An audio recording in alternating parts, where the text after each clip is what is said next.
오늘의 주요 뉴스입니다. 윤석열 대통령 탄핵 심판 선고가 결국 다음 주 이후로 넘어갔습니다.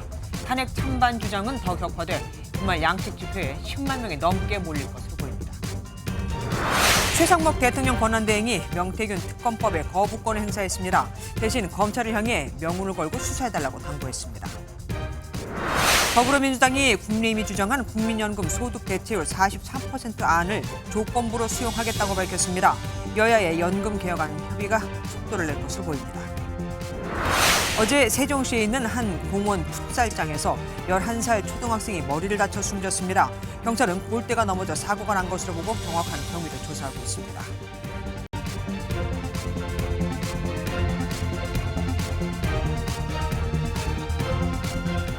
오늘도 아니었습니다. 당초 윤석열 대통령의 탄핵 심판 선고일로 유력하게 잡혔던 게 바로 오늘이지만 언제 선고하겠다는 말도 없이 헌재는 조용하기만 했습니다.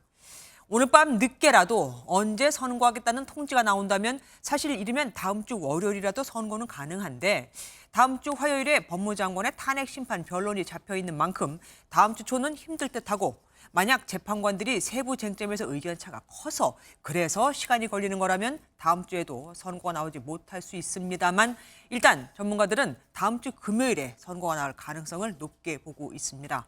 오늘 첫 소식 박기영 기자가 준비했습니다. 12.3 비상계엄 사태로 탄핵 심판에 오른 윤석열 대통령의 선고일이 기약 없이 늦어지고 있습니다. 앞서 노무현 전 대통령은 탄핵 소추안이 통과된 뒤 63일, 박근혜 전 대통령은 91일 만에 선고가 이뤄졌습니다. 헌법재판소가 오늘 안에 기일을 지정하면 빠르면 다음 주 월요일 선고가 가능한데 이미 박 전 대통령 사례를 넘은 93일 만의 결정이라 최장 기간을 경신하게 됩니다. 다음 주 안에는 헌재가 결정을 내릴 것이라는 전망이 유력한 가운데 화요일인 18일에는 박성재 법무부 장관의 탄핵 심판 변론이 잡혀 있어 선고 가능성이 희박합니다. 헌재는 지난달 19일 변론을 종결한 한덕수 총리와 윤 대통령 사건의 선고 순서도 고심하고 있는 것으로 전해졌습니다. 그동안 대통령 탄핵 심판 선고가 모두 금요일에 이뤄진 데다 선고 후 파장을 최소화하기 위해 주말 하루 전인 오는 21일 금요일에 선고할 가능성이 높게 점쳐집니다. 예상보다 길어지는 심리에 국회 측과 대통령 측 모두 헌재의 신속한 결정을 촉구했습니다. 조속히 기일을 정해주고 거기에 맞춰서 반드시 파면을 해달라고 하는 그런 촉구 행동을 결심 이후에 심리가 길어지는 것에 대해서는 제가 이유는 알지 못하지만 안타깝게 생각을 합니다. 헌재는 평의 내용을 철저하게 비밀에 붙이고 있는데 쟁점에 대한 재판관 간의 의견차가 큰 상황의 경우 심리가 다음 주를 넘어서까지 이어질 가능성도 배제할 수 없습니다. MBN 뉴스 박규원입니다. 윤석열 대통령이 석방돼 한남동 관저로 돌아온 지 일주일째. 윤 대통령은 혹시라도 헌재를 자극할까 외부 활동 없이 침묵을 이어가고 있습니다. 하지만 선고 날짜가 정해지면 여론이나 집회 상황 등을 고려해서 별도의 메시지를 내놓을 수도 있다고 합니다. 전정희 기자가 알아봤습니다. 지난 8일 석방돼 관저로 복귀한 윤 대통령은 일주일째 관저에 머물고 있습니다. 그동안 별다른 외부 활동도 없었고 공개 메시지 또한 나오지 않았습니다. 석방 직후 적극적인 여론전에 나설 것이라는 예상을 깨고 정중동 행보를 이어가는 모습입니다. 대통령실 관계자는 차분하고 담담하게 헌재 결과를 기다릴 것이라며 별도의 메시지는 내지 않을 것이라고 말했습니다. 탄핵 심판 선고를 앞두고 불필요하게 헌재를 자극하지 않겠다는 건데 대통령실도 대외 메시지를 최소화하며 신중한 태도를 유지하고 있습니다. 다만 헌재 결정이 예상보다 늦어지고 거리로 나간 여야의 대치가 격화되는 상황에서 윤 대통령이 별도의 메시지를 내놓을 수도 있다는 관측이 나옵니다. 여권 관계자는 당장은 계획이 없지만 선고일이 나오면 집회 상황과 여론 등을 고려해 종합적으로 판단할 것이라고 말했습니다. 유승민, 안철수 등 여권 잠룡들은 윤 대통령을 향해 헌재 결정에 승복한다는 메시지를 내놔야 한다고 촉구했습니다. MBN 뉴스 전정인입니다. 이렇게 몸을 낮춘 대통령 대신 국민의힘이 여론전에 나서고 있습니다. 그런데 최근 여권에선 탄핵 기각이 아닌 아예 각하를 주장하는 목소리가 커지는 양상입니다. 각하는 심리를 할 요건이 안 된다며 법원이 아예 심리 자체도 안 하고 끝내버리는 걸 말하죠. 다만 여권 지도부의 입장은 좀 다릅니다. 이호정 기자가 알아봤습니다. 국민의힘 의원들 손에 들린 피켓에 일제히 탄핵 각하가 적혀 있습니다. 최근 여권에선 탄핵 기각 대신 각하를 주장하는 목소리가 커지고 있습니다. 비상계엄의 위헌 여부나 대통령 탄핵의 정당성 대신 절차 문제를 쟁점으로 띄운 겁니다. 안철수 의원 같은 경우에 만약에 내란죄가 빠진다면 탄핵 소추에 반대했을 것이라고 명시적으로 밝힌 바 있습니다. 더 이상 같은 탄핵 소추문으로 볼 수가 없고 다시 국회에 재의결을 거치는 것이 정당한 절차입니다. 이런 흐름은 대통령 구속 취소로 법원이 수사 과정의 절차적 하자를 지적하면서 헌재도 절차적 정당성을 엄격하게 따질 거란 기대감에서 비롯됐습니다. 율사 출신 국민의힘 의원은 여론이 팽팽하고 법원이 절차 문제를 지적한 상황에서 헌재가 절차적 흠결을 꼼꼼히 따지지 않을 수 없다고 압박했습니다. 다만 지도부는 헌재 압박 대신 선고 전후 국정 안정과 혼란 수습에 집중한다는 방침입니다. 지도부 관계자는 장외 집회도 탄핵 각하 탄원서에도 불참하면서 항의 문자가 쏟아지고 있다면서도 지도부 역할에 집중할 것이라고 밝혔습니다. 헌재 선고가 임박하면서 지지층의 압박도 거세지는 가운데 당 지도부의 지지층과 중도층 사이 외줄타기는 당분간 이어질 전망입니다. MBN 뉴스 유호정입니다. 진공 상태를 만들겠다. 윤석열 대통령 탄핵 심판 선고일에 헌법재판소 주변의 모든 위협 요소를 차단하겠다며 헌재 100m 이내는 집회 금지 구역으로 만들겠다며 경찰이 한 말입니다. 선고 당일 경찰력을 총동원하는 가포 비상도 발령하고 기동대 2만 명을 투입, 불법 드론이 날아다니지 못하게 비행 금지 구역도 설정할 방침이죠. 헌법재판소 담장위에는 벌써 원형 가시 철조망도 설치가 돼 있었습니다. 최민성 기자가 보도합니다. 줄줄이 늘어선 경찰 버스가 차벽을 이루어 헌법재판소를 겹겹이 둘러싸고 있습니다. 버스 간격은 한 뼘 정도로 비좁고 헌재 담장에는 시위대의 난입을 차단하는 원형 철조망이 설치됐습니다.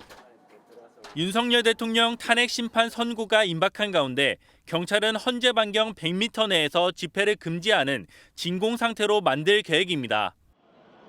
경찰은 선고 당일 모든 경찰력을 동원하는 가포 비상을 발령하고 전국에 337개 기동대 2만여 명을 투입해 치안을 유지하겠다고 밝혔습니다. 국회와 법원 등 주요 시설에 기동대가 배치되고 전담 경호대가 헌법재판관 안전 확보에 나섭니다. 선고일 앞뒤로 헌재 일대는 비행 금지 구역으로 설정돼 드론을 날릴 수 없게 됩니다.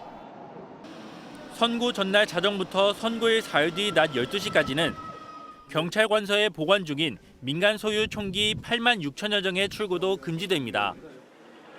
위협이 될 수 있는 모든 요소를 사전에 차단하겠다는 겁니다. 헌법재판소 인근의 한 주유소입니다. 경찰은 인화물질이 폭력 시위에 악용될 가능성이 있다고 보고 선고 당일 폐쇄하는 방침을 검토하고 있습니다. 경찰은 시도정당 당사와 언론사 등도 경찰력을 배치할 방침입니다. 헌법재판소를 중심으로 서울 주요 도심을 특별범죄 예방 강화구역으로 지정하는 등 가용 경찰력을 총동원하여 치안을 안정적으로 유지하겠습니다. 경찰은 공권력에 도전하는 행위에 대해 무관용 원칙으로 대응하겠다고 강조했습니다. MBN 뉴스 최민성입니다. 윤 대통령 탄핵 심판 선고가 다음 주에 나온다면 내일이 선고 전 마지막 주말이 되겠죠. 서울 도심 곳곳에서 대규모 집회가 열립니다. 탄핵 찬반 양측의 집회 신고 인원을 합치면 10만 명이 넘는데 특히 헌재 앞과 광화문, 여의도 일대는 통행이 아주 불편할 것으로 예상이 됩니다. 박혜빈 기자가 보도합니다. 서울 광화문 앞 도로가 인도와 차도를 가리지 않고 탄핵에 찬성하는 집회 참가자들로 가득 찼습니다.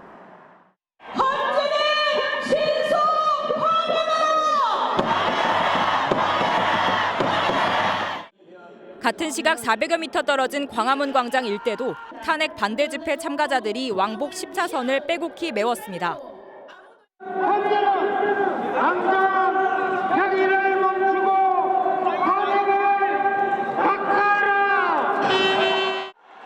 윤석열 대통령의 구속이 취소된 이후 첫 주말 집회가 열렸던 지난 토요일 서울 광화문 일대의 모습입니다. 윤 대통령 탄핵 심판 선고가 임박했다는 관측이 나오면서 주말인 내일도 도심에서 대규모 집회가 이어집니다. 서울에서 신고된 탄핵 찬반 집회만 6건, 신고 인원은 10만 명이 넘으며 교통 혼잡이 예상됩니다. 탄핵 찬성 집회를 주도해온 비상행동은 민주당과 함께 오후 4시 서울 광화문 동십자각에서 창덕궁 방면으로 범시민 대행진을 진행합니다. 민주노총은 1시간 전, 촛불행동은 2시간 전부터 각각 인근에서 집회를 한 뒤 이에 합류할 예정입니다. 탄핵 반대 단체들도 여의도와 광화문 등지에서 맞대응에 나섭니다. 여의도에선 세이브코리아가, 광화문에선 자유통일당이 오후 1시부터 집회를 이어갈 계획입니다. 대통령 국민변호인단은 오후 6시 30분 헌법재판소 인근 안국역 앞에서 탄핵 반대 집회를 엽니다. 경찰은 집회 장소 일대에서 가급적 대중교통을 이용하고 차량으로 이동할 경우 교통정보를 미리 확인해달라고 당부했습니다.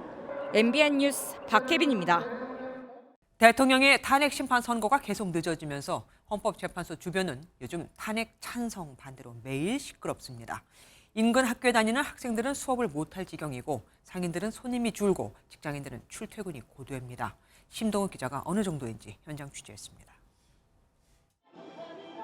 헌법재판소 옆 초등학교 앞에서 태극기와 성조기를 든 윤석열 대통령 지지자들이 확성기로 구호를 외치며 지나갑니다.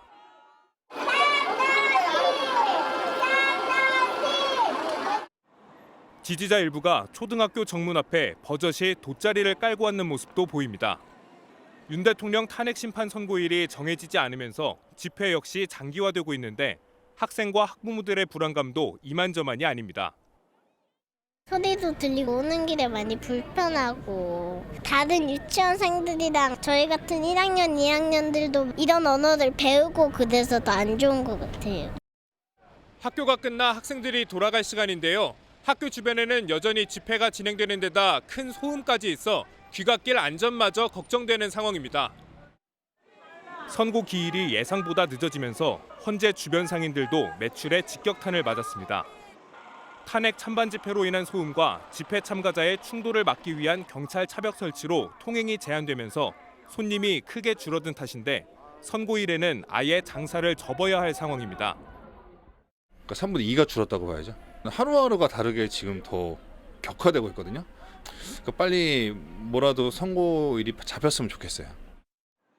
헌재 주변 직장인들도 사정은 마찬가지인데 탄핵 선고일에 재택근무 여부를 검토 중인 회사도 적지 않습니다. 요즘에는 아침부터 계속 이제 소음이 조금 있는 좀 상황을 더 지켜봐야 될 것 같긴 해요. 선고기일이 늦어질수록 헌재 주변 시민들의 피로감과 피해는 커질 수밖에 없다는 지적입니다. MBN 뉴스 심동욱입니다. 여야의 여론전이 각양각색입니다. 국민의힘에선 이번엔 기독교인 의원들이 탄핵 기각을 염원하며 탄핵 각하 길걷기를 했죠. 윤 대통령 탄핵 심판 선고 날까지 매일 헌재 주의를 걸을 계획이라고 합니다. 먼저 여당 상황 정태진 기자가 보도합니다. 헌법재판관의 마음을 움직여주셔서 각하할 수 있게 해주십시오. 헌재 앞에 집결한 국민의힘 기독교인 의원들과 국회 예산을 주장한 전한길 강사가 두 손 모아 기도를 올립니다. 이 헌법재판소를 덮고 있는 어둠의 세력들, 탄핵 각하만이 대한민국을 살리는 유일한 길이란 우리 국민적인 염원을 담아서 걷고 또 걷겠습니다. 우리 2030 세대들과 미래 세대들을 위해서 부디 헌법재판관분들께서는 반드시 각하를. 기독교인 의원 10여 명은 대한민국이 어둠의 세력과 영적인 전쟁 중 대통령 탄핵 각하를 외치며 헌재주의를 한 바퀴 걸었습니다. 윤 대통령 탄핵 심판 선고 날까지 매일 헌재를 걸을 예정입니다.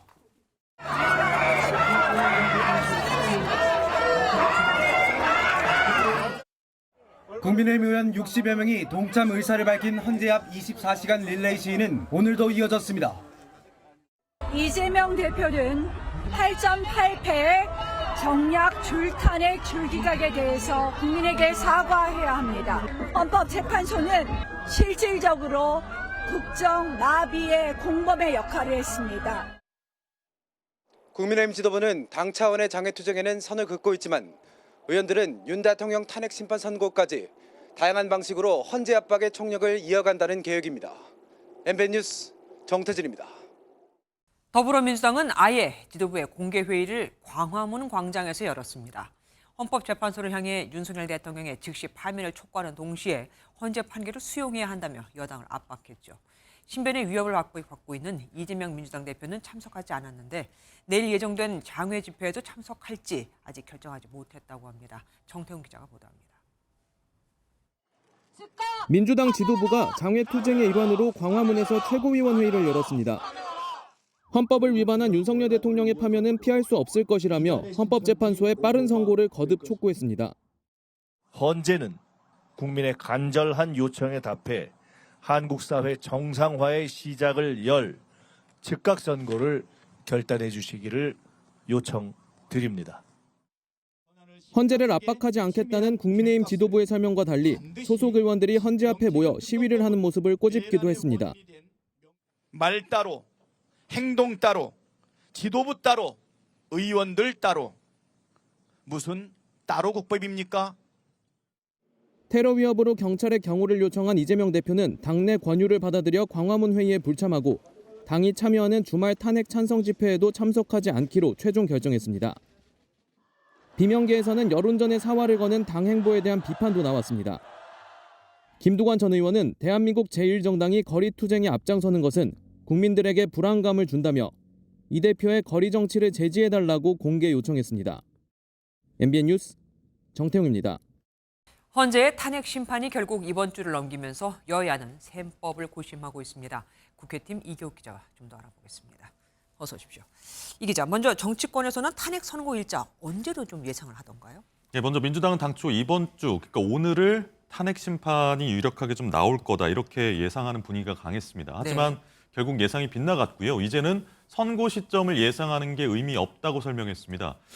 다만 당내 이야기를 들어보니까 다음 주 금요일인 21일을 예상하는 경우가 많았는데요. 네. 일각에서 거론되는 다음 주 월요일이나 화요일 선고 가능성은 선고기일 통지가 없었고 다른 탄핵 사건 변론이 있어서 불가하다는 설명입니다. 네. 반면 여당에서는 이재명 대표의 항소심 선고가 오는 26일로 예정된 만큼 늦어질수록 좋다는 그런 입장입니다. 어쨌든 종합해 보면 이르면 다음 주쯤 나올 수 있다는 건데 더 미뤄질 수 있다 이런 말도 나오더라고요. 예, 그 부분은 한덕수 총리 탄핵 선고가 탄핵 심판의 선고가 먼저 나올 수 있다라는 전망 때문입니다. 한 총리 탄핵 결론이 다음 주에 나온다면 윤 대통령 탄핵 선고는 더 늦춰질 수 있다는 분석인데요. 네. 1995년 이후에 헌재가 이틀 연속해서 선고를 한 적이 없었던 관례 때문입니다. 또 다른 변수가 있는데요. 마은혁 후보자 임명입니다. 마 후보자가 임명돼서 탄핵 심판에 참여한다면 재판은 갱신 절차를 거쳐야 하는데요. 이럴 경우 2주 정도는 더 시간이 걸릴 거라는 게 정치권과 법조계의 분석입니다. 그런데 민주당은 최상목 권한대행에게 마 후보자 임명을 계속해서 압박하고 있습니다. 그렇게 되면 탄핵 심판이 늦어질 수도 있는데 말이죠. 예, 맞습니다. 지적하신 것이 일견 타당한데 민주당은 일단 헌법수호 차원에서 최대행을 압박을 하고는 있습니다. 네. 헌재 판단까지 나온 마당에 이를 따르지 않는 최대행을 비판하는 건데 실제 속내는 앵커께서 지적하신 것처럼 따져봐야 할 것 같습니다. 민주당 한 관계자는 MBN에 만약 헌재 심판이 다음 주에도 안 나온다면 마은혁 후보자를 어떻게든 임명시키는 방안을 강구해야 한다고 밝혔는데요. 결정이 늦어지는 건 헌법재판관들 의견이 엇갈리고 있다는 거니까 탄핵에 우호적일 것으로 예상되는 마 후보자 임명을 밀어붙여야 한다고 덧붙였습니다. 그렇게도 또 해석이 가능하군요. 아까 언급을 하신 것처럼 다음 주를 넘기면 26일, 그러니까 이재명 대표 항소심 선고가 있잖아요. 그것도 민주당의 부담이 될 겁니다. 만약에 26일에 나올 선고에서 이재명 대표의 형량이 무죄나 좀 형량이 좀 줄어드는 부분이 있다면 이재명 대세로는 흔들리지 않을 겁니다. 다만 반대로 항소심에서도 피선거권 박탈형이 나온다면 그 대세론이 민주당 안에서부터도 흔들릴 수가 있습니다. 더구나 윤 대통령이 탄핵되더라도 국민의 관심은 바로 이재명 대표의 사법 리스크로 모아질 가능성이 크기 때문에 민주당 입장에서는 탄핵 잔치를 오래 끌고 갈 수 없다는 그런 전략적 우려가 있는 것으로 보입니다. 탄핵 심판 결과가 늦어지면서 다음 주냐 다다음 주냐 굉장히 진짜 셈법이 복잡해졌습니다. 지금까지 이교욱 기자와 함께했습니다. 수고하셨습니다. 최상목 대통령 권한대행이 명태균 특검법에 대해 또 거부권을 행사했습니다. 지난해 12월 권한대행을 맡은 이후 8번째로 거부권을 행사한 건데 동시에 법안의 위헌성도 조목조목 설명을 했죠. 사실 이번 명태균 특검법은 여당 잠룡들도 여럿 관련이 돼 있어서 여야 모두에게 아주 예민한 사안입니다. 김세희 기자가 보도합니다.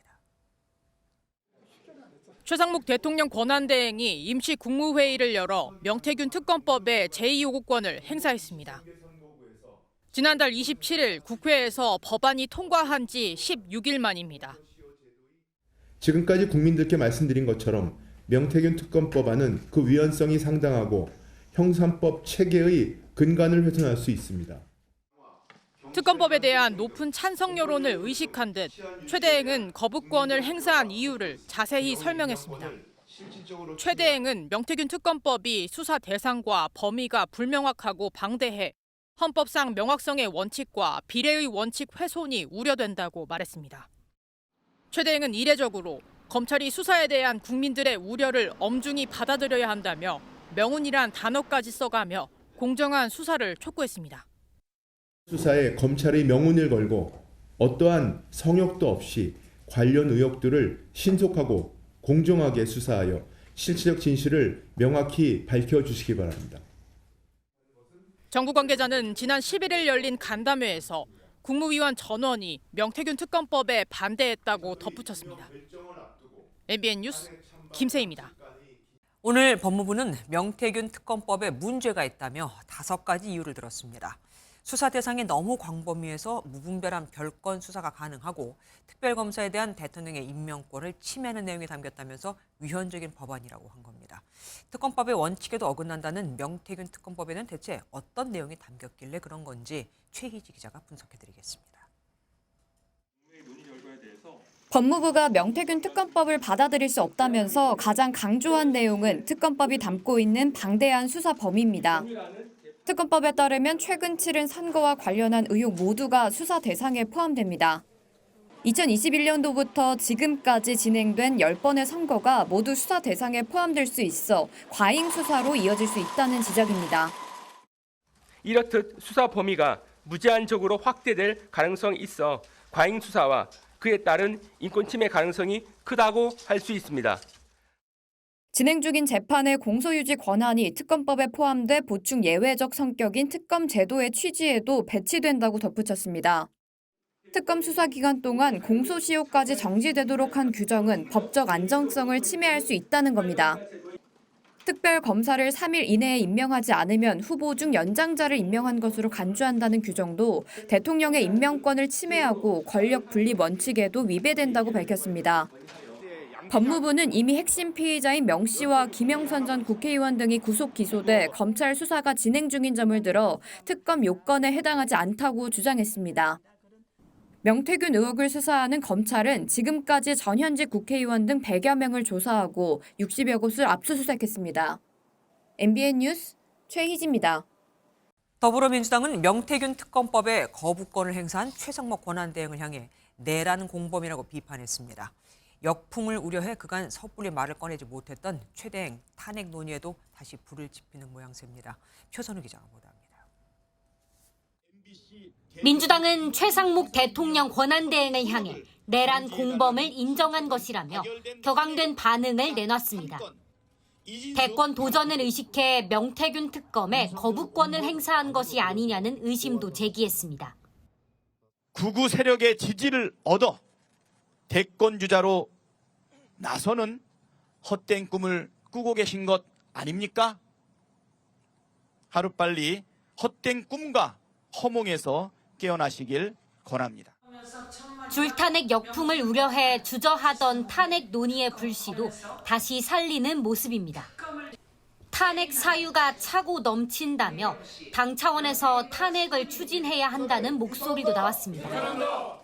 탄핵 사유는 차고 넘칩니다. 기본적으로 명태균 게이트, 명태균 특검에 대한 거부권부터 수많은 거부권을 남발했고요. 직무유기의 혐의도 충분히 가능하다고 봅니다. 민주당 지도부 관계자는 탄핵안 발의 결정은 하지 않은 상태라면서도 최 대행의 어떤 형태든지 책임을 물을 것이라고 강조했습니다. 민주당은 어제 국회 문턱을 넘긴 상법 개정안에도 거부권이 행사될 걸로 보고 대통령 탄핵 심판 결론 이후 명태균 특검과 함께 재표결하는 방안을 고민하는 중입니다. MBN 뉴스 표선우입니다. 어제 탄핵이 기각되면서 바로 업무에 복귀한 이창수 서울중앙지검장. 하지만 지금 상황은 사실 녹록지가 않습니다. 명태균 씨 의혹 사건은 현재 서울중앙지검에서 수사 중인데 이 사건의 핵심은 수사의 칼끝이 윤 대통령 부부로 향할까 하는 거죠. 이미 윤 대통령 부부와 명 씨 사이에서 공천 약속을 하는 듯한 녹음 파일도 다수 공개가 된 상태고요.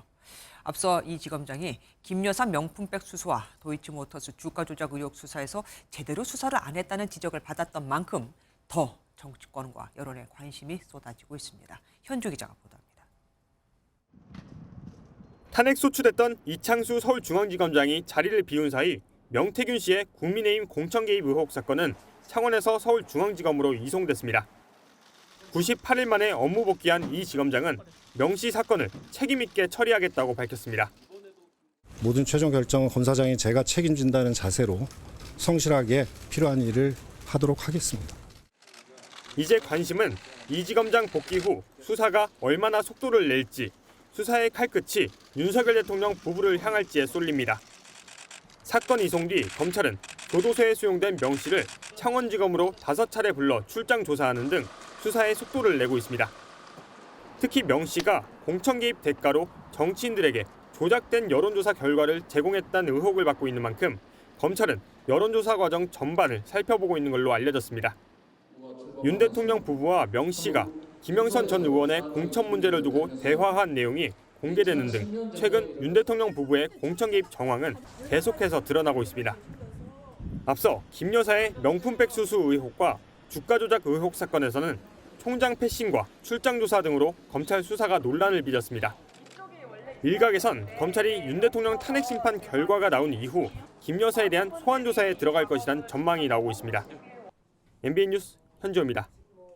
윤석열 대통령 구속 취소 결정에 대한 검찰의 즉시 항고 기간이 오늘로 끝났습니다. 현직 대법관은 법원 행정처장까지 나서서 즉시 항고로 상급심의 판단을 받아보자고 했지만 검찰은 끝내 뜻을 굽히지 않았고 결국 윤 대통령은 석방 상태로 형사재판을 받게 됐죠. 법조계에서는 논란이 된 구속기간 산정 방식이나 공수처 수사의 적법성 문제를 빠르게 판단보다 볼 수 있는 그 기회를 날렸다는 지적이 나옵니다. 이혁재 기자가 보도합니다. 그 재판부, 취소결정 재판부의 입장처럼 이 부분에 대해서는 즉시 항고를 통해서 상급심의 판단을 받는 것이 좀 필요하다라는 생각은. 천대엽 법원 행정처장이 윤석열 대통령의 구속 취소 결정에 대한 검찰의 즉시 항고 필요성을 공개적으로 밝히면서 검찰의 결정에 이목이 집중됐습니다. 하지만 검찰은 즉시 항고 포기 결정을 바꾸지 않았고 즉시 항고 기간은 오늘로 종료됐습니다. 검찰은 즉시 항고의 위헌 여부 등을 감안했다며 포기 이유를 밝혔습니다. 하지만 검찰과 법원 내부, 법조계 전반에선 실무 혼선을 줄이기 위해 즉시 항고를 통한 상급심 판단이 필요했다는 지적이 나옵니다. 한 현직 부장판사는 구속 취소를 주장하는 이들이 많아질 텐데 어떤 기준을 적용해야 할지 혼란스러워진 상황이라며 즉시 항고로 대법원 판단을 받았다면 혼란이 줄었을 것이라고 설명했습니다. 실제로 정치자금법 위반 혐의로 구속 기소된 명태균, 김영선 전 의원은 윤 대통령 살해 이후 구속 취소를 청구했습니다. 검찰과 법원 내부의 우려가 현실화되고 있는 겁니다. 고위공직자범죄수사처의 수사권 문제 등 상급심 판단이 필요하다고 1심 재판부가 지적한 부분에 대해 판단을 빠르게 받지 못한 것도 문제로 손꼽힙니다.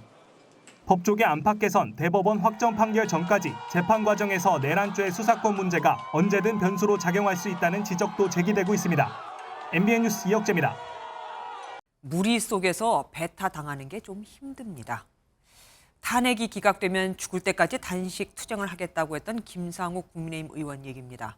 당 내부에서 김 의원 징계 등 비판이 쏟아지고 있기 때문인데 김 의원은 그러나 헌법과 민주주의를 지키기 위해서라며 탈당할 생각은 없다고 선을 그었습니다. 조희로 기자가 보도합니다.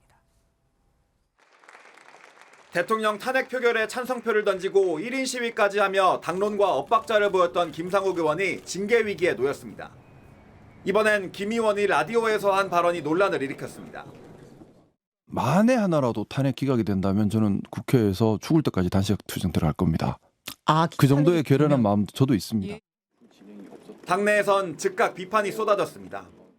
강민국 의원은 국민의힘 의원 단체 메시지방에서 김 의원을 향해 해명하라는 취지의 글을 올렸습니다.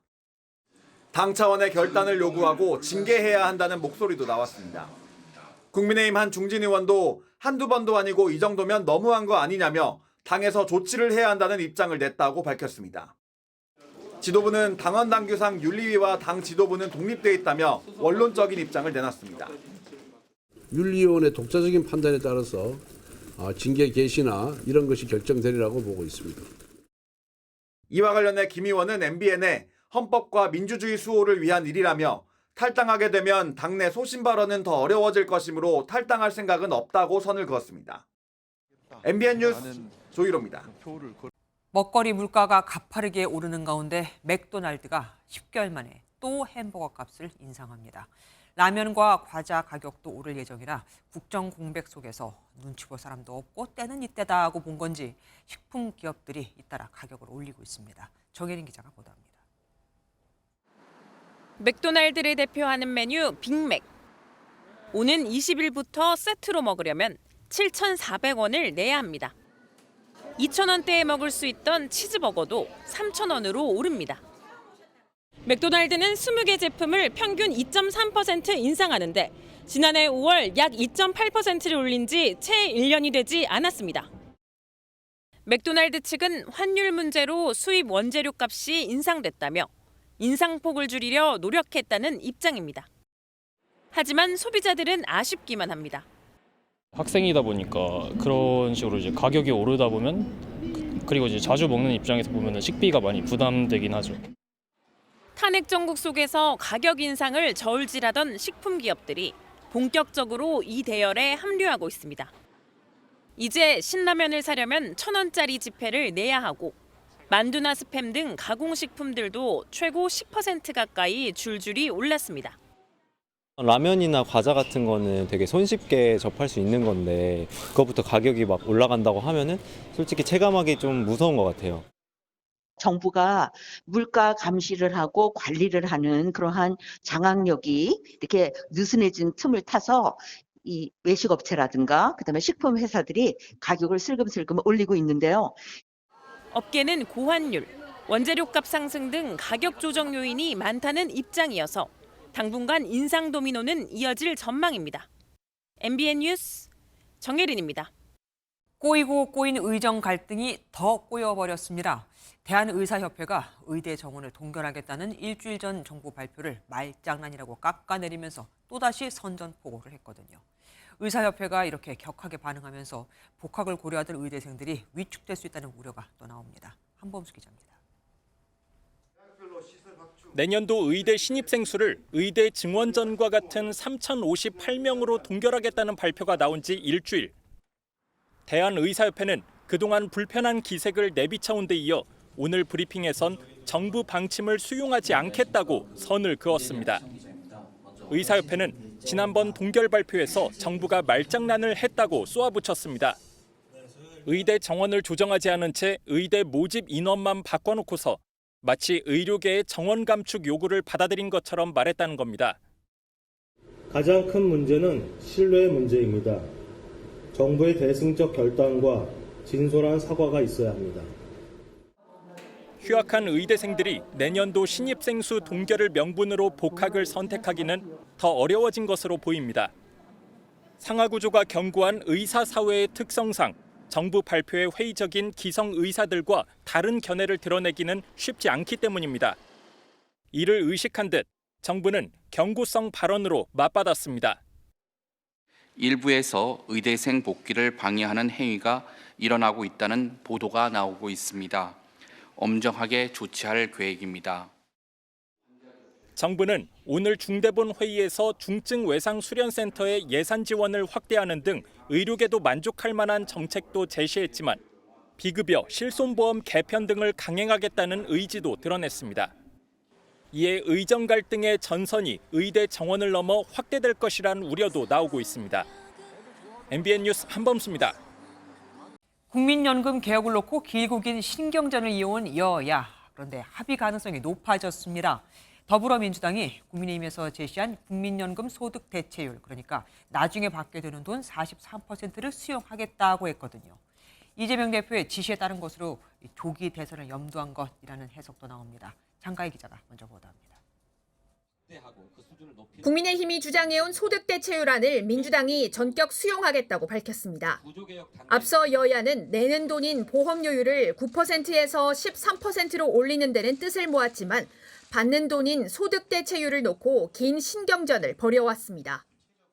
이재명 당대표의 지시로 최고위원회의 논의 과정을 거쳐서 국민의힘과 정부가 주장해온 소득 대체율 43% 안을 수용하겠습니다. 이 대표의 결단은 조기 대선 가능성이 점쳐지는 상황에서 골치 아픈 현안 중 하나인 연금 개혁 문제를 털고 가기 위한 포석으로 해석됩니다. 국민의힘은 한 발 물러선 민주당 입장에 환영한다며 수용 의사를 밝혔습니다. 환영한다는 입장을 밝힙니다. 정부 측하고 협의해서 합리적으로 결정될 수 있도록 하겠다는 말씀을 드리겠습니다. 여야가 공감대를 이루면서 연금 개혁안의 국회 통과에도 청신호가 켜졌다는 분석입니다. 본회의까지 올리면 제일 좋은데요. 적어도 보건복지위원회에서는 통과시키는 것을 목표로 하겠습니다. 다만 여야가 구조개혁을 논의할 연금개혁 특별위원회 구성이나 기대수명 등을 연계해 연금액을 조정하는 자동 조정 장치 도입을 두고 이견이 있는 만큼 향후 협상 과정은 지켜봐야 합니다. MBN 뉴스 장가입니다. 여야가 합의를 하면 대체 얼마를 더 내고 또 얼마를 더 받게 되는 걸까요? 평균 소득을 버는 신규 가입자라면 현행보다 월 6만 원 정도 더 내고 나중에는 월 10만 원을 더 돌려받습니다. 물론 그때까지 연금 지원이 고갈되지 않았을 때 얘기지만요. 안병수 기자가 알아봤습니다. 지난해 국민연금 가입자 월 평균 소득은 309만 원이었습니다. 이런 소득자가 내년에 신규 가입할 경우 여야가 합의한 보험료율 13%, 소득 대체율 43% 모수 개혁안을 적용해봤습니다. 40년간 보험료를 낸 뒤 25년간 연금을 받는다면 내는 돈은 총 1억 8천만 원, 총 수령액은 3억 원으로 예상됩니다. 수급 첫 해 수령액은 133만 원인데 현행보다 약 10만 원을 더 받게 되는 겁니다. 다만 내는 돈도 늘어납니다. 가입자와 사측이 월 6만 원씩 더 부담해 도합 5천여만 원을 더 납부합니다. 더 내고 더 받는 안은 지난해 시민대표단 설문조사에서 더 내고 덜 받는 안보다 높은 지지를 받았습니다. 하지만 이번 개혁으로 기금 고갈을 언제까지 막을 수 있을지 기대와 불안도 교차합니다. 많이 내고 많이 받는다 하면은 그리고 프로테지가 높잖아요. 그러니까 그것도 괜찮을 것 같아요. 지금 많이 내고 나중에 혹시 못 받는다라고 생각하면은 가입 안 하고도 쉽겠죠. 추가 개혁이 불가피한 만큼 정치권 논의도 이어져야 합니다. 지금 소진 시점이 2055년에서 한 9년 정도, 2064년으로 조금 늦춰지는 것뿐이에요. 사실 보험료 추가 인상이 필요합니다. 그래서 2차 개혁에도 이제 국민들의 동의를 이끌 수 있도록. 보건복지부는 국회 연금개혁특위가 조속히 설치돼 자동 조정장치 도입 등 세부 사항을 논의하기 바란다고 밝혔습니다. MBN 뉴스 안병수입니다. 풋살장에서 초등학생이 넘어진 골대에 머리를 맞아 숨졌습니다. 해당 풋살장은 중학생 이상, 그것도 예약을 해야만 이용할 수 있는데 누구나 잠금 장치를 쉽게 열 수 있을 만큼 관리가 허술했습니다. 한 명이 관내 10여 개의 체육시설을 다 관리해왔다고 하네요. 김영현 기자가 보도합니다. 세종시의 한 풋살장입니다. 골대는 넘어져 있고 인조 잔디에는 혈흔이 선명합니다. 어제 오후 3시 55분쯤 11살 초등학생이 골대 그물망에 매달려 놀다가 골대가 넘어지면서 머리를 맞은 것으로 알려졌습니다. 문이 열리면서 들어가는 걸 봤어요. 119 차가 여기 서 있더라고. 뭔 일이 났나 보다 이제. 당시 현장에 도착한 119 대원들이 심정지 상태의 아이를 병원으로 옮겼지만 끝내 숨졌습니다. 해당 풋살장은 세종시 시설관리사업소가 운영하는데 관리가 허술했다는 지적이 나옵니다. 중학생 이상 온라인 예약제로 확인 절차를 거쳐야 출입이 가능한데 잠금 장치를 누구나 쉽게 열 수 있도록 돼 있습니다. 시설관리사업소는 직원 1명이 10곳이 넘는 체육시설을 통제하기가 어렵다고 말합니다. 인력도 한정돼 있고 보이면은 이제 나가라, 얼른 문 닫고 그런 식으로밖에 할 수가 없어요. 경찰은 정확한 사고 경위를 파악하는 한편 시설 관리 사업소의 과실 여부를 조사하고 있습니다. MBN 뉴스 김영현입니다. 중환자가 실려오는 응급실과 외상센터에서 의료진이 폭행을 당하는 일이 매년 1000건 이상씩 발생하고 있습니다. 의료진 폭행은 환자의 생명까지 위협하는 일인데 말이죠. 이들을 처벌할 법이 없느냐? 그것도 아닙니다. 강한 처벌이 있지만 거의 적용을 안 한다는 게 문제입니다. 마침 대학병원 외상센터를 취재하기 위해 이재호 기자가 간 날도 사건은 발생을 했습니다. 환자 보호자가 수술을 마친 의사를 위협하며 달려듭니다. 주변 사람들이 말려보지만 신발까지 벗어 던집니다. 폭행을 당한 의사는 이런 일을 겪고도 또 다른 환자를 돌봐야 합니다. 뭘 해야 할지 잘 모를 정도로 좀 많이 당황스러웠었는데요. 이후에도 환자들이 계속 왔었기 때문에 가해자를 경찰에 인계하고 계속 환자 진료를 했었습니다. 하지만 가해 남성에게는 단순 폭행 혐의만 적용돼 벌금 100만 원 처분이 나왔습니다. 의료진을 위한 응급의료법이 있지만 정작 현장에선 잘 적용되지 않는 게 현실입니다. 어떤 의료진들은 일부 정신과 치료를 받거나 약을 먹기도 하고 그렇게 됩니다. 사회적으로 안전망이 필요할 것 같고 일례로 외국에 있는 외상센터나 응급의료기관에서는 그 근처에 항상 경찰이 상주하고 있거든요. 실제로 응급실 등 의료기관 내 폭행 사건은 매년 1000건 넘게 꾸준히 발생하고 있습니다. 소음방망이 처벌이라는 지적이 나오는 이유입니다. 어제 저녁 9시쯤에도 이 병원에서 지인을 찾아오라며 흉기를 휘두른 30대 여성이 경찰에 붙잡히기도 했습니다. 응급의료법 위반에 대한 법률은 공무집행 방해와 비슷한 법률이기 때문에 있는 법이라도 제대로 적용을 해서 저희를 좀 보호주셨으면 하고. 의료진에 대한 폭력은 환자의 생명까지 위협할 수 있는 만큼 안전한 진료 환경을 위한 대책 마련이 시급하다는 지적입니다. MBN 뉴스 이재호입니다. 숨 막히는 황사가 거치고 낮부터 기온도 올라 봄 기운이 만연한 하루였죠. 따뜻한 남풍 덕인데 모레 휴일부터는 또 다른 세상이 됩니다. 꽃샘추위가 찾아와 기온이 뚝 떨어질 거라고 하거든요. 심지어 강원엔 최고 25cm 이상 폭설이 쏟아지고 다음 주 초에는 부산에까지 눈이 내릴 가능성이 있습니다. 김민수 기자가 보도합니다. 하루 전만 해도 황사가 내려앉았던 하늘이 맑게 갰습니다. 따뜻한 햇살 아래 시민들은 여유롭게 휴식을 즐기고 있습니다. 서울의 낮 기온이 평년보다 9도 이상 높아졌는데요. 일교차도 컸던 만큼 이곳 한강공원엔 이렇게 외투를 들고 다니는 사람들의 모습을 어렵지 않게 볼 수 있습니다.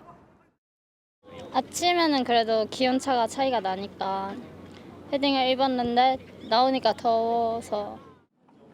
오늘 서울의 낮 기온은 20.1도까지 올랐고 충남 청양군 정사면이 23.7도를 기록하는 등 20도를 넘는 곳이 속출했습니다. 봄 기온은 내일까지 이어지다가 일요일인 16일부터 꽃샘추위가 찾아옵니다. 내일 남쪽에 저기압이 자리 잡으면서 제주를 시작으로 남부지방에 비가 내립니다. 하루 뒤엔 북쪽의 고기압이 확장하면서 차갑고 습한 동풍이 불어오는데 특히 강원 산지엔 25cm 이상 폭설이 쏟아질 전망입니다. 찬 공기가 유입되는 동쪽 지역을 중심으로 많은 눈이 오겠고 일부 내륙에도 비가 눈으로 바뀌어 내리는 곳이 있겠으니 교통안전에 유의하시기 바랍니다. 한기의 강도에 따라 경기 동부는 물론이고 남부지방까지 많은 눈이 내릴 가능성이 있습니다. 일요일부터 시작된 꽃샘추위는 하루 뒤 저점을 찍은 뒤 점차 기온이 오르기 시작해 다음 주말부터는 평년 수준을 회복할 것으로 보입니다. MBN 뉴스 김민수입니다. 트럼프 미국 대통령이 또다시 북한 김정은 위원장의 핵 파워를 언급했습니다. 북한에는 관계 개선 의지를 보여주고 우크라이나전 북한군 파병을 상대하는 나토와 유럽을 압박하는 동시에 우리 한국과는 방위비 분담금 협상에 유리하다고 보는 겁니다. 일석삼조인 거죠.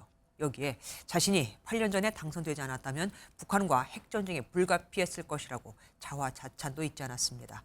워싱턴에서 강영구 특파원입니다.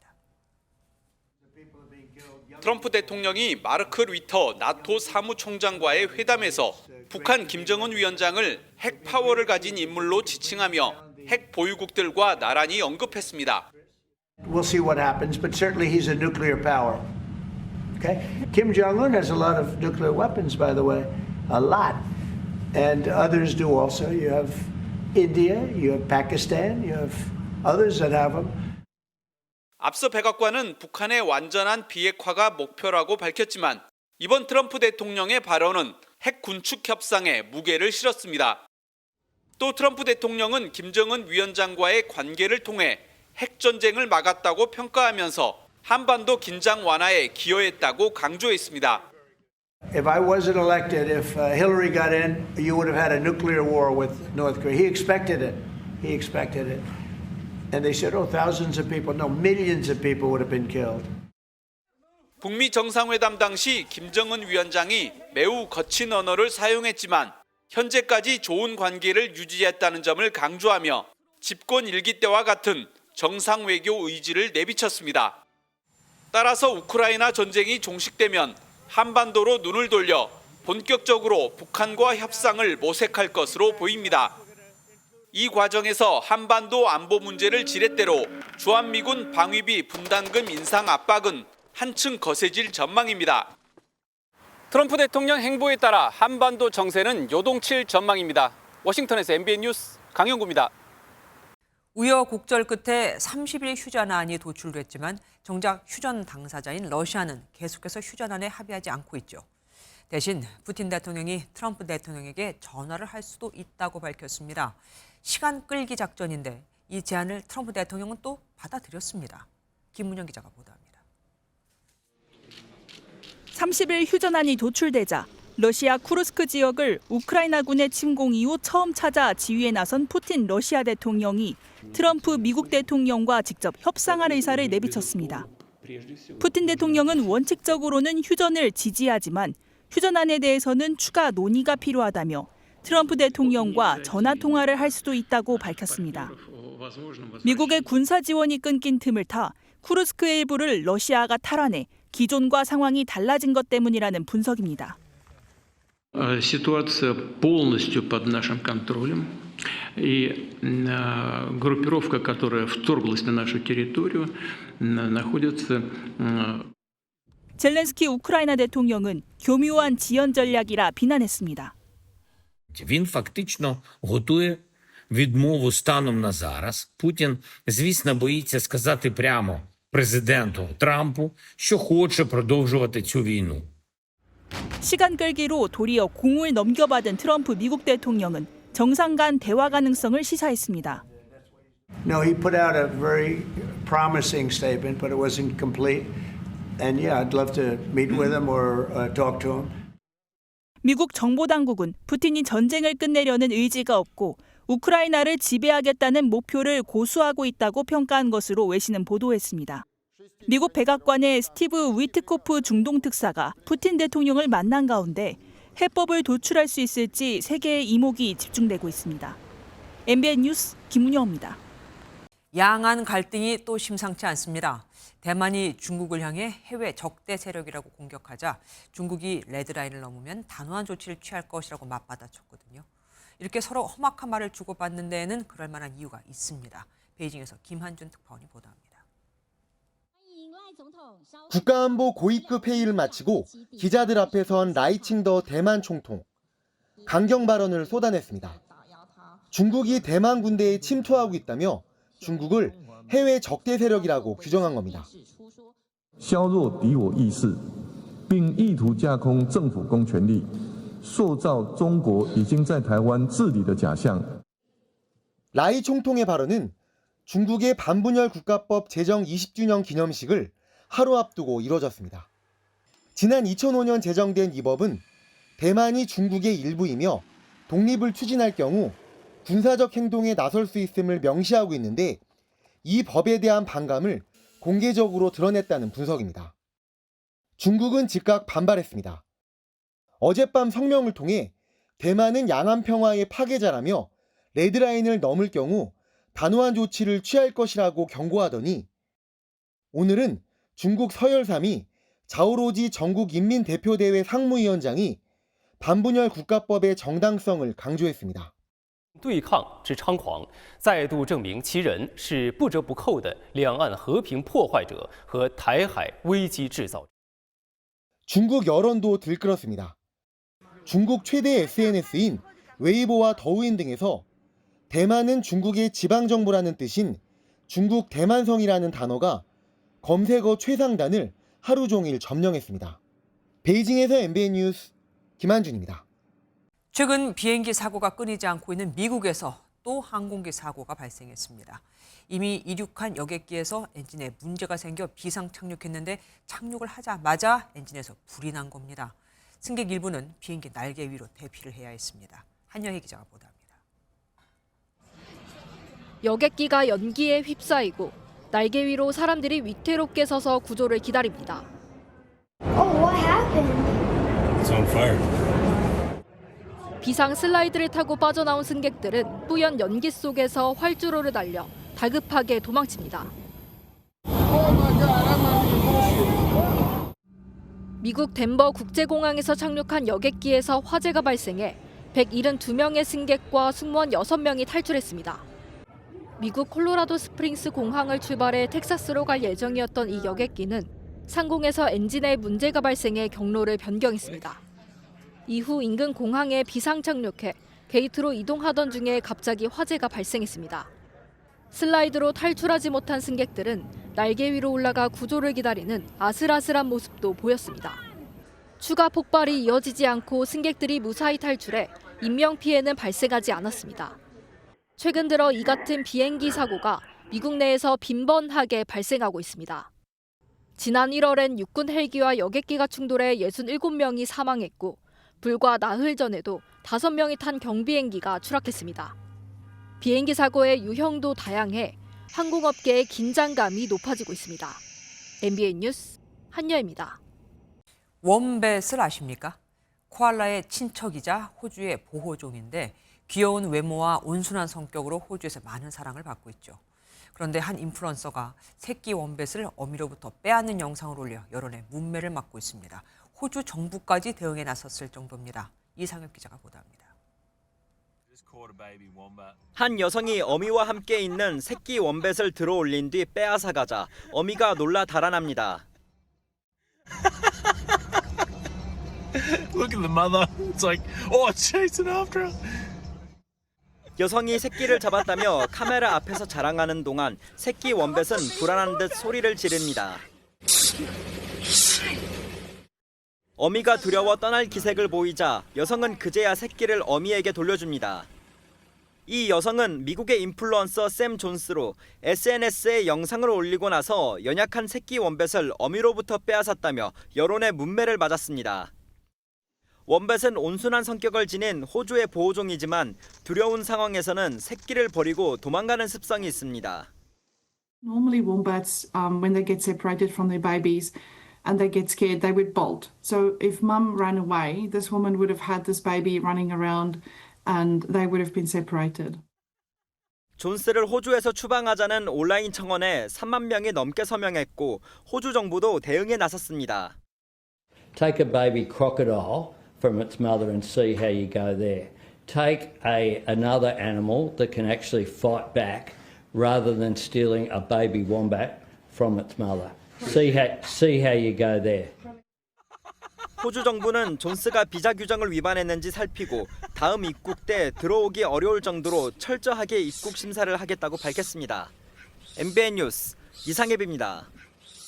전세 사기가 주춤하다고는 하지만 올해도 벌써 3월 중순밖에 안 됐는데 3천 명이 피해자로 인정이 됐습니다. 대부분 사회 초년병들이었죠. 전세 사기를 미연에 막기 위해 MBN과 주택도시보증공사, 공인중개사협회, 자산관리원 이렇게 4개 기관이 손을 맞잡았습니다. 김경기 기자가 보도합니다. 경기 수원시의 한 신축 빌라에 전세로 살고 있는 30대 이재호 씨. 처음 계약을 연장한 뒤 집주인과 연락이 끊겼고 지금은 경매 절차가 진행 중입니다. 근저당은 10억 원 넘게 잡혀 있는데 정부가 피해자 지원을 늘렸다고는 하지만 하루하루가 고통입니다. 이게 저 같은 사람이 한두 명이 아닌 걸 알고 이게 그거구나 전세 사기구나라고 알게 됐습니다. 그러다가 이제 구속이 되고 전세 사기 사태 이후 빌라를 찾는 사람이 사라지면서 보증금을 돌려받지 못하는 사고는 지금도 이어지고 있습니다. 전세 사기 피해자로 인정된 사람은 올해도 벌써 3,000명 가까이 늘면서 27,000명을 넘어선 것으로 나타났습니다. 사고를 처음부터 막아야 한다는 공감대가 커졌고 MBN과 주택도시보증공사, 한국공인중개사협회, 한국자산관리연구원이 손을 잡았습니다. 안심중개사를 육성해 투명한 부동산 거래 질서를 확립하고 전세사고 예방을 위한 대대적인 공동 캠페인을 펼칩니다. 전세 사고 예방과 부동산 시장의 신뢰 회복에 큰 성과를 이루기를 기대합니다. 전세 사고를 막는데 우리도 협회와 우리 공인중개사들이 책임을 지겠다.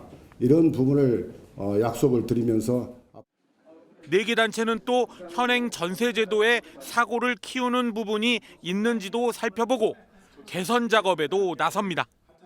MBN 뉴스 김경입니다. 프로야구 기아 타이거즈의 새로운 외국인 타자 위즈덤이 시속 179.8km의 총알 같은 타구로 한국 무대 마수거리 홈런을 신고했습니다.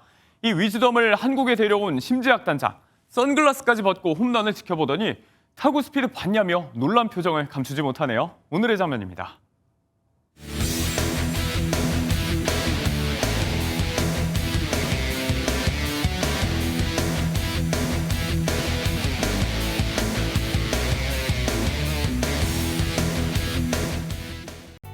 봄 기운이 가득한 하루였습니다. 낮 동안 서울은 20.1도, 광주는 23도 선을 넘어서서 4월 하순만큼이나 따뜻했습니다. 다만 이번 주말 동안에는 날이 급변하겠습니다. 토요일인 내일 차츰 남해안과 제주도에 비가 내리기 시작해서 일요일에는 이 비가 전국으로 확대되겠습니다. 동시에 찬바람이 강하게 밀려들면서 이 비가 눈으로 바뀌어 내리는 곳이 많겠습니다. 특히 강원 산지에는 30cm 이상의 큰 눈이 예상됩니다. 강원 내륙으로도 5에서 15cm, 경기 동부 지역에도 많게는 8cm의 눈이 내려 쌓이겠습니다. 내일은 전국이 대체로 흐리겠고 낮 기온은 오늘보다는 낮겠지만 그래도 포근함이 감돌겠습니다. 중부지방은 서울이 16도, 대전 15도 예상되고요. 남부지방 낮 기온도 광주가 14도, 부산 12도로 오늘보다 많게는 8도가량 낮겠습니다. 다음 주 월요일에는 아침 기온이 영하권으로 떨어져 춥겠고요. 화요일에는 다시 전국에 비나 눈이 내릴 전망입니다. 날씨였습니다.